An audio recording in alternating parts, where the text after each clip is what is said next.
Hi guys, I'm back once again this week with another review. Now, every once in a while, I like to buy myself a book that's based on my TBR or wherever that has some sort of emotional impact in my life. And the last time I read such a book was Island of a Thousand Mirrors by Naomi Munavira. She's a Sri Lankan author and she wrote a fictional story about the Civil War that really touched my soul. This time for Black History Month, I looked everywhere on Goodreads and they gave like a list of books that were recommended. And I tried to look everywhere in my local bookstore and I couldn't find a single book. So instead, what I did was I grabbed my own book, and this is called How to Love a Jamaican by Alexia, and she is a Black author. This book is basically a collection of short stories, and it's about Jamaican immigrants living either in New York or Jamaicans living in Jamaica. But the stories overlap between culture, between community, and between identity.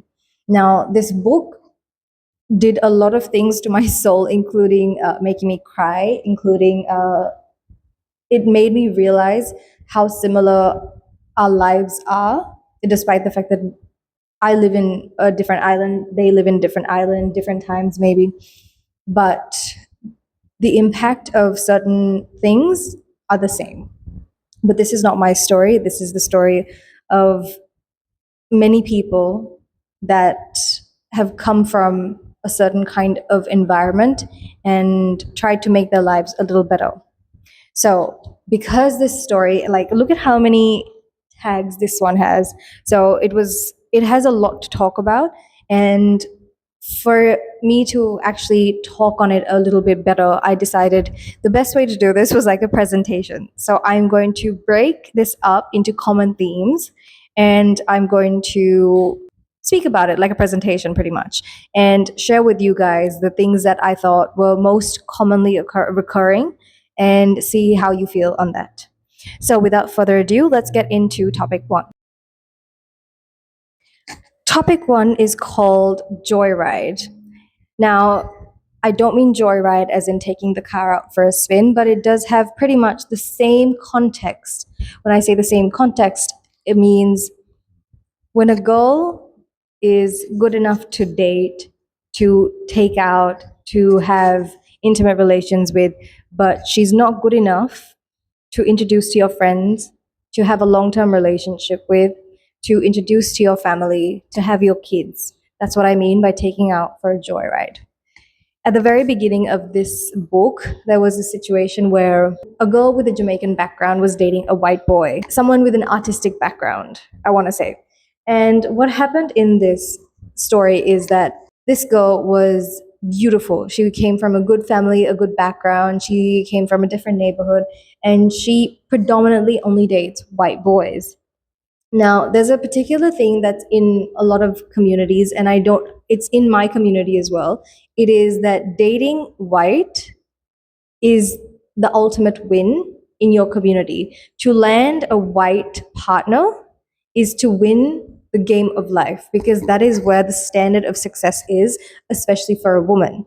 So I feel like that has been instilled in us. And because of that, it has given certain people an upper hand because they know they're not everyone, but there is a certain kind of pride that goes with having someone that is Caucasian next to you. So when these kinds of things happen, there is a certain amount of, I don't know what it is, but certain men are attracted to girls with darker skin, girls that come from backgrounds that are not of their own, girls that look very, very different to them, where they enjoy the company of the girls. But if it comes to something more serious, something that has meaning and substance, that is where they draw the line because you are good enough for everything else, but you are not good enough to be my partner, to stand next to me, to appear in pictures, to be the mother of my children. Those kinds of things are instilled in certain classes.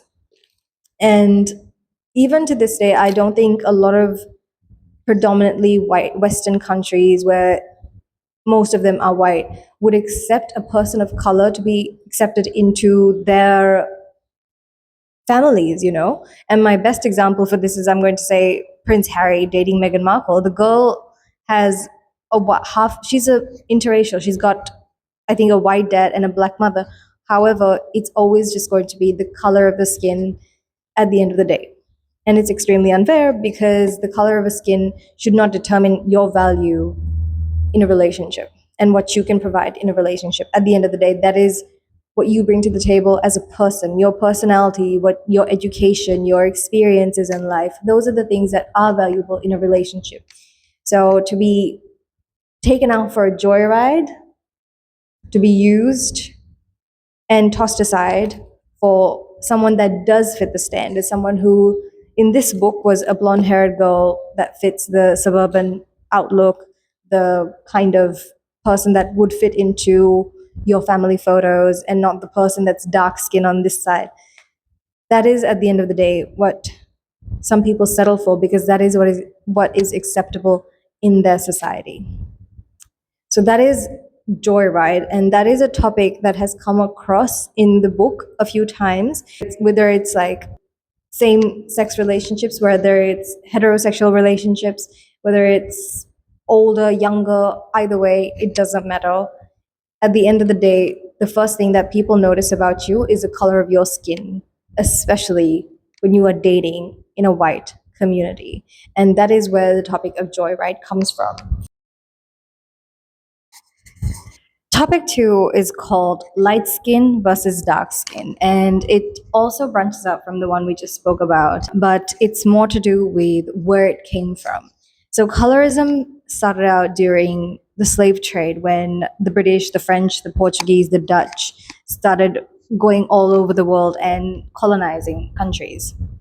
And obviously, because they came from predominantly white backgrounds, they kind of set the standard for what was acceptable for beauty. And the reason this came about was because darker skinned people, so the people that they colonized in Africa, in Asia, in Australia, I'm so sorry about that. They were again of darker skin, and they were the ones that were chosen to work in the fields, to work in agriculture, to work in and do all of the menial labor. So from there onwards, it became the notion that darker skin meant poorer or uneducated, or they worked in the fields and they weren't of a higher standing in society. That trickled down from slavery into something called colorism, which now exists in Jamaica, it exists in East Asia, it exists in every country that I know, that I've also been to. Johnny, if you want to come up, just come up.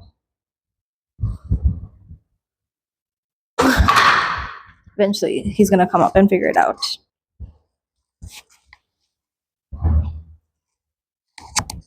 So, colorism trickled down from colonization all the way to the society and standings, and it influences every single aspect of life now, where the lighter your skin, the more beautiful you are perceived. In Jamaican culture, in Jamaican background, as all Caribbean islands and African nations, the norm is dark skin. The reason being is because most are desert countries, some are tropical countries. They are exposed to the sun, so in order to for that defense, your skin has extra melanin, which is very normal. But when you are colonized by white people with blue eyes and other Caucasian features, immediately your skin color is seen as dirty. So society over time has thought, in order to look beautiful, in order to be taken seriously, in order to fit into society, we need to look a certain way.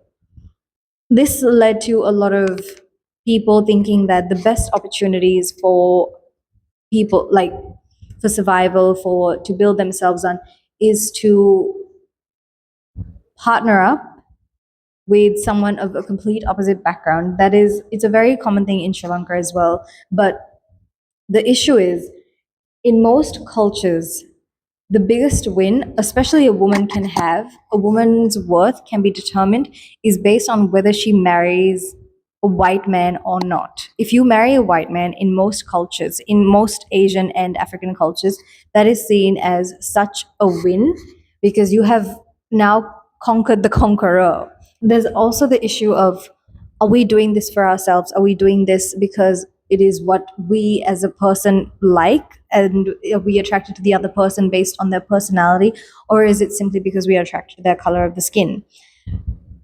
Sometimes there are other issues that come about from countries that have gone through colonization, and it's a bit of a division between the light skin and the dark skins, because very rarely do you see a girl with dark skin being represented on media, on TV, or other platforms where women are visible.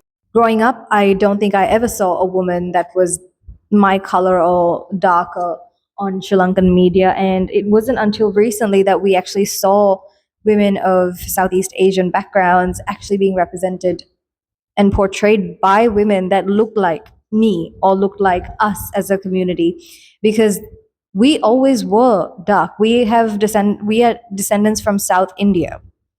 We have the melanin, but after colonization, the presentation was completely different. The mindsets of people completely changed. From how we dressed to how we ate to how we thought to how we existed, everything really changed.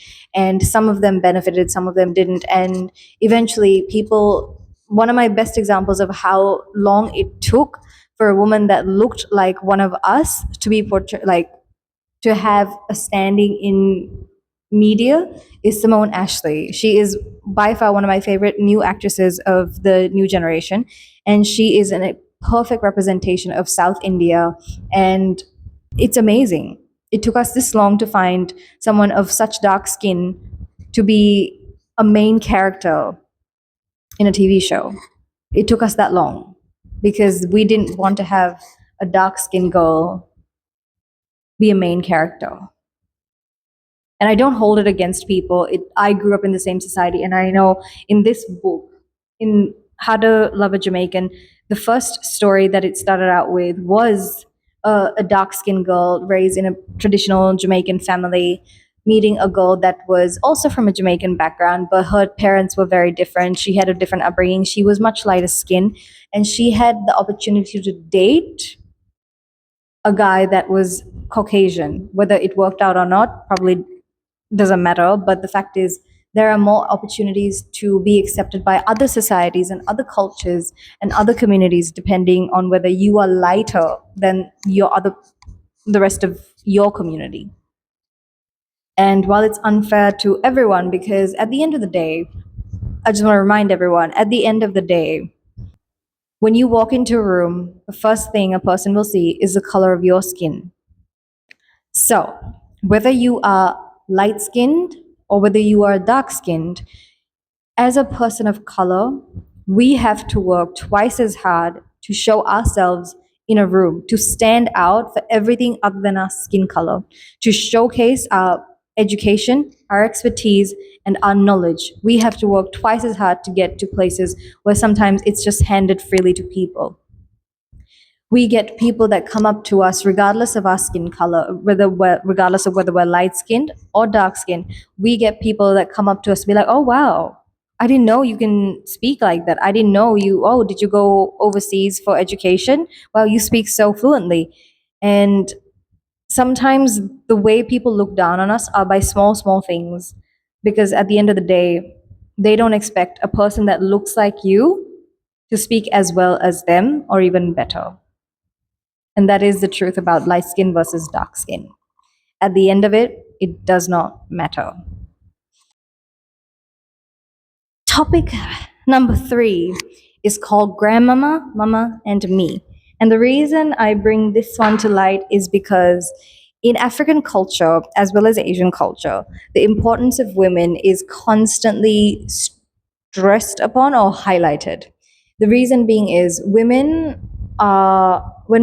girls are born into families, they're usually brought in and thought about as, how can we utilize this to help around the house? They are in impoverished households, I'm talking about. Girls are seen as ways to help around the house, like cooking, cleaning, tidying up, picking up around the house, picking up after the men in the house, those kinds of things. So women have a certain bond that is not shared by men, like not father to son or grandfather to grandson. But what we see in the when you have a grandmother and a mother and a daughter in this house is that you see the shared experiences, the shared burdens, the difficulties that women in your family are constantly going through. In this book, in this particular book, How to Love a Jamaican, grandmothers are seen as a support system. They are seen as a way to fix your children. So I don't know how to explain it any better. So let me just get into the story, two particular stories. The first one is a girl who is born and raised in New York by two Jamaican parents. The parents had migrated and now they have two kids, the son and the daughter. But unfortunately, the oldest daughter doesn't have the kind of discipline, doesn't have the same levels of responsibility, and is a little more stubborn. She has been given everything that she has asked for and wants, and therefore it has become a little difficult to kind of control her. And to a certain extent, children do need to be controlled because they don't make the best decisions. And that's just a fact because their brains are underdeveloped. So, what these parents did as a solution was they went to Jamaica, spent a few weeks, I think maybe 2 weeks in Jamaica as a family. And one morning, while the girl was asleep, the mom, the dad, and the youngest son, they all packed their bags and they ran away back to New York, leaving the daughter behind. The lesson here is if we can't fix her, we know for sure that the grandma can. This grandma, who raised her own daughter in a completely different way, was a little more strict, a lot more aggressive, had a completely different way of raising this girl. While she didn't say much, she made sure that this girl learned how to cook, to clean, to stand up for herself, to not give into the attentions of any kind of man that came up to her just because they were giving some sort of attention to her. Instead, she taught her how to stand up for herself, see her own value, and become a stronger personality. And then once the and when the parents came back a year later, she was completely different. She was like gutting out a fish. She was cleaning her clothes, and but more than not, she appreciated what her parents were doing for her back in New York because she realized she had a great life and she needed to get her act together if she wanted to continue living such a life. And but it also humbles you. I know in a lot of I've actually seen it in a few popular TV, like not TV, sorry, YouTube channels, where African parents have sent their kids back home to countries like Somalia, to Kenya, to go back to their family homes with their grandparents and their cousins for a few years, just so they can learn that life is not always better and that you are living a great life in comparison to other people and to appreciate what you have. And I think having a grandmother in your life really changes the way you see things because when I had my grandma and she passed away in 2020, my grandma was a pillar of strength for my mother during her childhood because she was a single parent. My grandma was a single parent. She was working two jobs, raising a child on her own. And she made sure that my mom still went to school, but she was there up until my mom got married, and then they all moved into my grandma's house. That is where we grew up, in the same house that my mom grew up.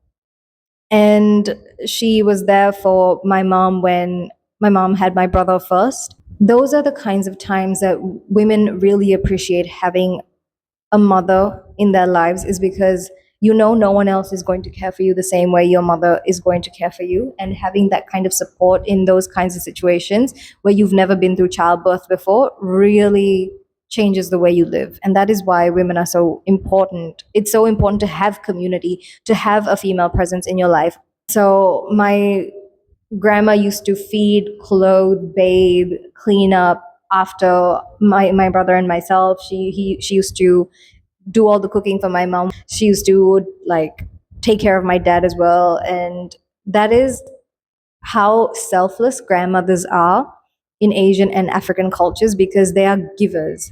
Their whole life, they are taught to give to their families, to give to their parents, to give to their siblings, to give to their husbands, to give to their kids, now to give to their grandchildren.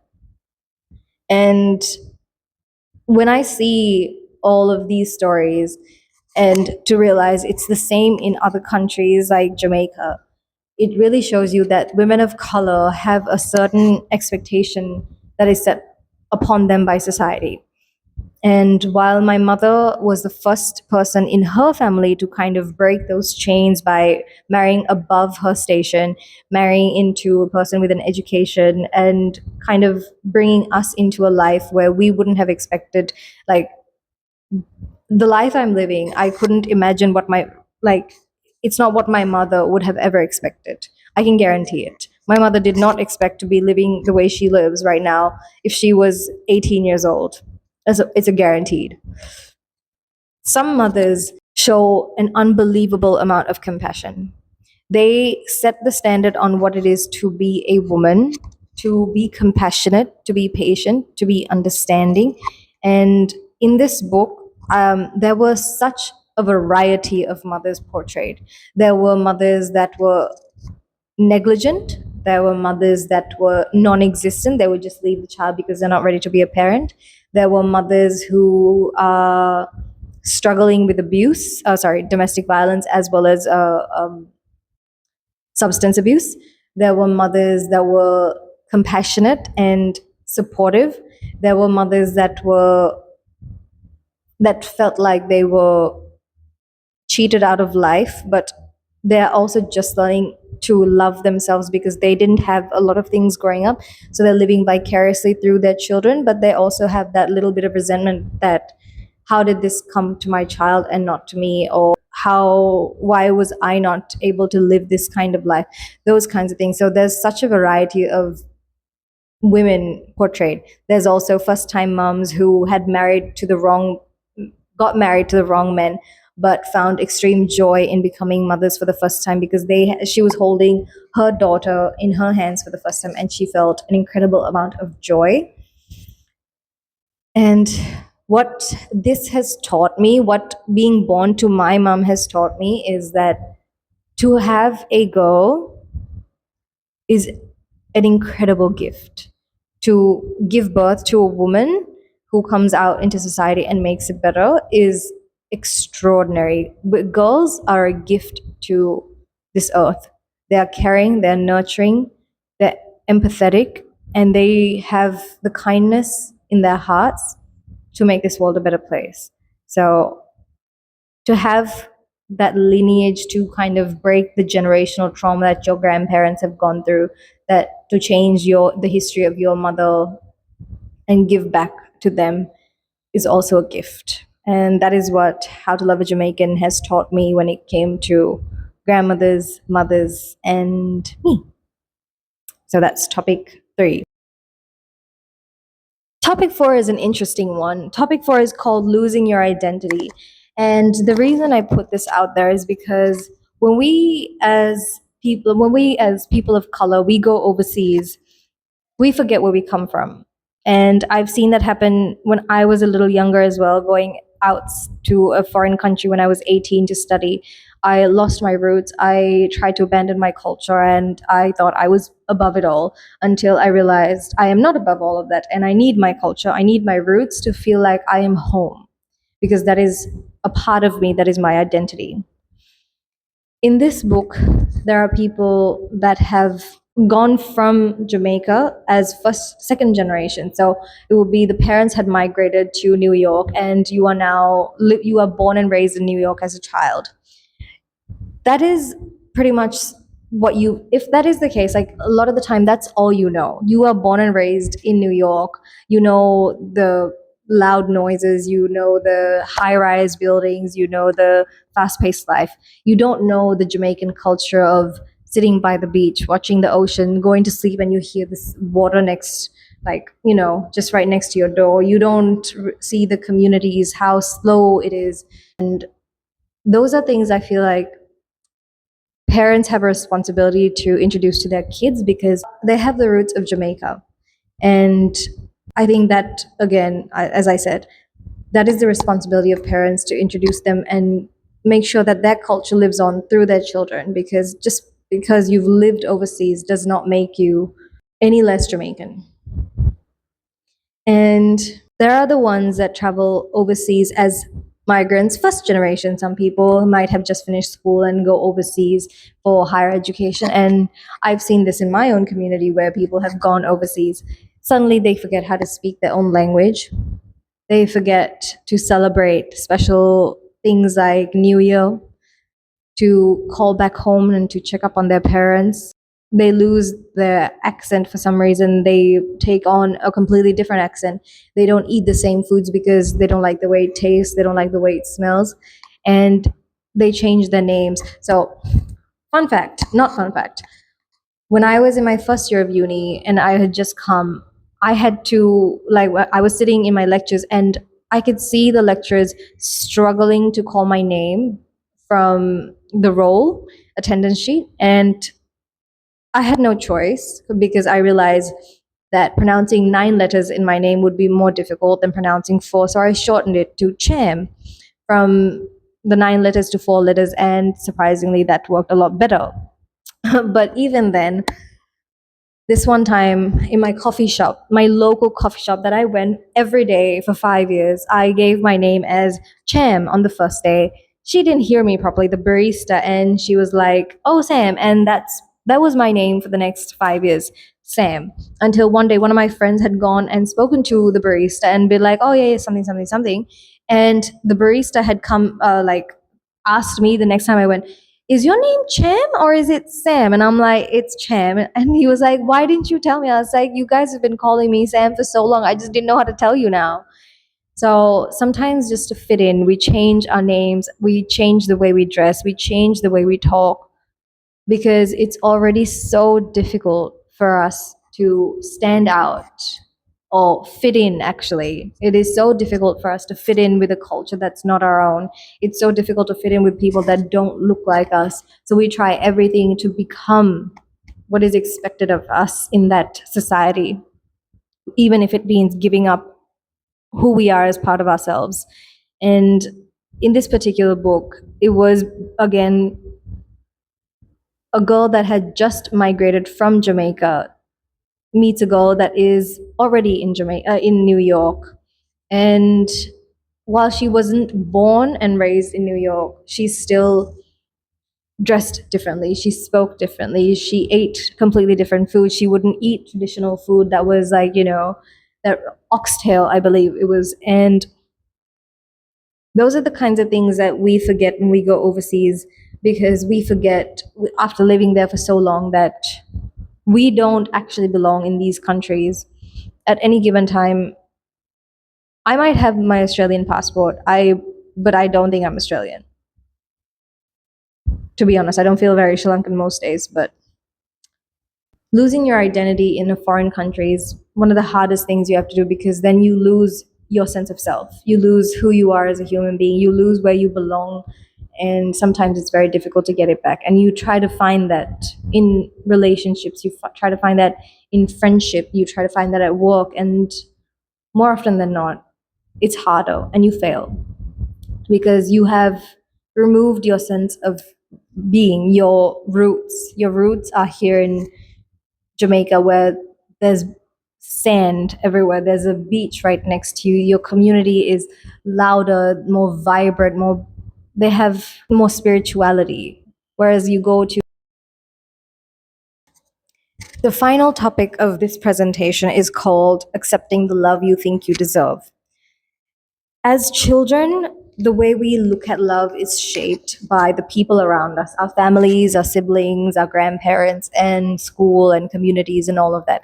From there, we learn what is acceptable, what is not acceptable. However, they don't teach us whether we deserve it or don't deserve it. So, depending on the way you are loved, the way you are cared for, the way you are cherished, you go on to accept certain things from people. When you are raised in a household that is abundant with love and compassion, you realize that certain kinds of relationships are not good enough. They don't serve you. It's not something you should accept because it's less than what you deserve. In certain households, that's not always the case. In certain households, you are taught to accept what is given. When it is given, you are taught that sometimes you don't get everything you want in life, and that's okay. And settling is a better option. Sometimes you are taught survival in a household, so you accept whatever is going to give you an out. And you learn that through for a long time until you come into romantic relationships. As an adult, there are many kinds of adult romantic relationships that you come through. Sometimes they give you peace, sometimes they give you problems, sometimes they give you nothing. In this book, in this particular book, there's many different types of love. In one particular book, particular story, it was a same-sex relationship. She goes on holiday with her friends who don't accept her as a lesbian because she doesn't, I don't know what it is. They're friends with her, but they don't understand the idea that a woman can love another woman. And so they turn their backs on her. And I think her family also do not know, because she comes from a Jamaican background. Her family also don't know that she is gay. And then because of that, she settles for these women that give her the bare minimum, and she thinks this is kind of okay because at least I'm getting something. Sometimes I think her most recent relationship, or the one that she remembers the most, is a relationship with a white woman who was volatile. And she stuck around because she felt at home in that violence. And then until she realized that this person really drains me and it's not good for me, I think then she left. But she still holds on to that. She still holds on to that toxicity because at least it gave her something. In this world where people are turning their backs on her, at least that one person didn't turn her back on me, is what I think. In another relationship of us accepting what we think we deserve is a woman that had just migrated from from Jamaica, and she was already married. She had two kids she had one child with her, a son. And when she moved to New York, she met another man, and this woman is supposed to be very tidy, very organized, and she wants to have a higher education. She wants to keep the house clean. She wants to make sure her kids are getting the best.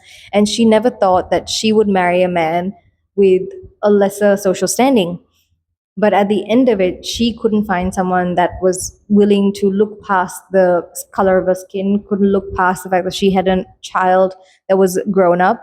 And instead, she married a man that was a garbage collector.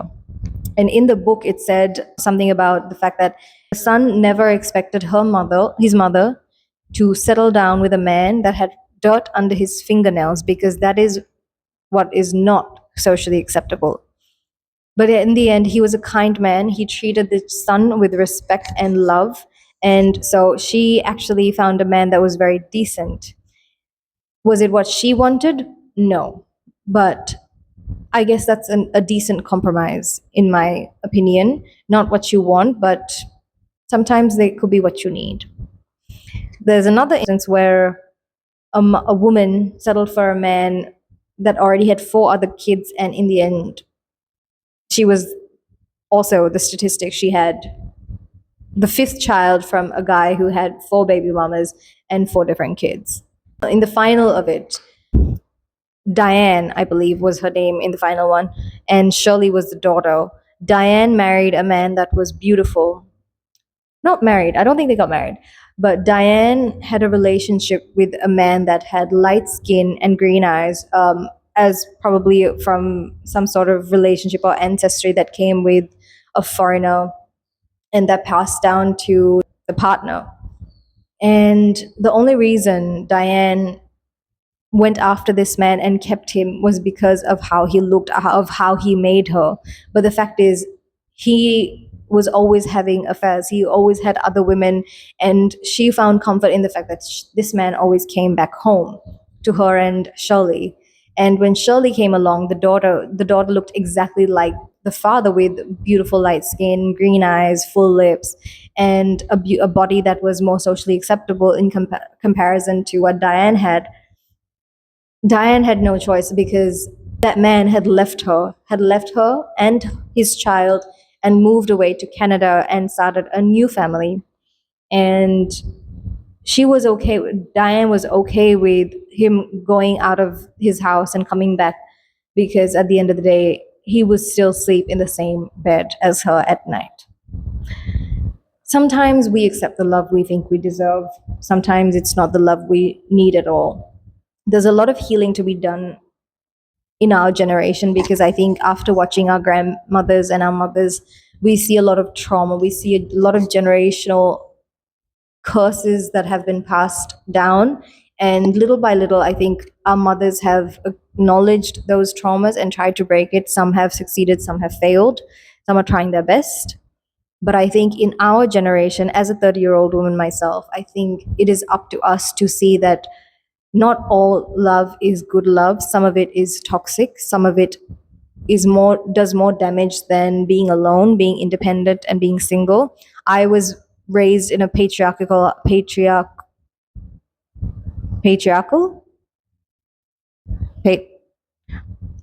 Anyway, my dad was the head of the household.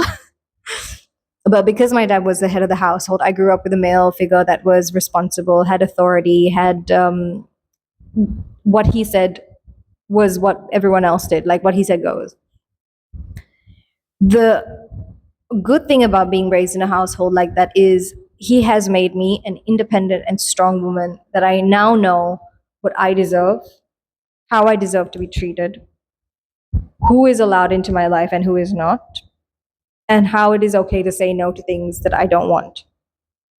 It took a long time because I've made my own mistakes of thinking I have accepted the love I think I deserve, but it's just because I had lost my way and I had lost my identity. But being around my own culture and my roots and my own people, I have learned that being alone is better than settling for something that destroys your peace. So there you have it, guys. That was my 5 topic presentation on How to Love a Jamaican by Alexia Arthurs. This book was inspirational. This book has the elements of laughter, the elements of friendship, of love, of family, of a sense of self, a sense of accomplishment. This book was so robust in its content that there's just not simply one thing to focus on and to enjoy because it cannot be just taken as a whole. You have to dissect it little by little to understand it. This book has taught me that across the world, in an island just like mine, there is someone going through the same thing as I am. There is someone who has gone through the same things I have. And there is someone out there that, despite coming from a different background, a different country, a different heritage and ancestry, someone out there is like me, finding themselves in this world, finding a place where they belong in, trying to make a mark in a society that might have already counted her out. And that is what I really loved about this book because it shows us that as people of color, we are not alone. There are more people like us that can help us. Stories like this can help us. It can help us understand where we come from and where we need to go as people. It can help us to understand other people better and show more empathy towards people in society. And I think everyone should read a similar book once in their lives. It doesn't have to be How to Love a Jamaican, but it would be really good if you did. These are the kinds of books that you need to read once in a while to understand where we all belong, where we are as people, and where we need to go. And I really enjoyed reading this book. This book has given me a lot of things to think about, a lot of things that I need to change in my life, and also to accept things that are only deserving of acceptance in my life and not to lower my standards, not to settle for anything less, even if it's work, friendship, or romantic relationship. I need to do better for myself, give myself more things, and give myself flowers once in a while. This is How to Love a Jamaican by Alexia Arthurs, and it's one of a kind. And I 100% recommend buying this book. Thank you guys if you stuck around for this whole video. I know it's quite long, but if you have stuck around, I really appreciate it. I hope you enjoyed this video, and please do leave a comment on what you think, or if you liked this video, didn't like this video. Any hate is welcome, because at least I know you watched the video, but also it shows me a different perspective from someone else, someone who has a different background. And the whole point of being in a world with 8 billion other people is that you have different perspectives, different visions, different experiences, different lives. And my way is not the only way. Your way is also not the only way, mind you. But sometimes it's okay to not be okay. So once again, thanks guys for watching. If you stuck around, definitely leave a like, a share, a comment, or a subscribe. Either one is fine. And I'll see you again for my next video. Oh, but let me actually very quickly show you the book I'm reading right now. And this one is an interesting book. So this is from my 25 in 2025, recommended by Goodreads. It's called The Covenant of Water, and it's by Abraham Verghese. And this book has really confused me, and I won't tell you why, but I just want you guys to know that I am reading it. And it's almost, I think it's 800 pages long, and I'm still on like page 100. So as soon as I finish this book, I'll let you guys know. All right, it's been fun. See you next time. Bye, guys.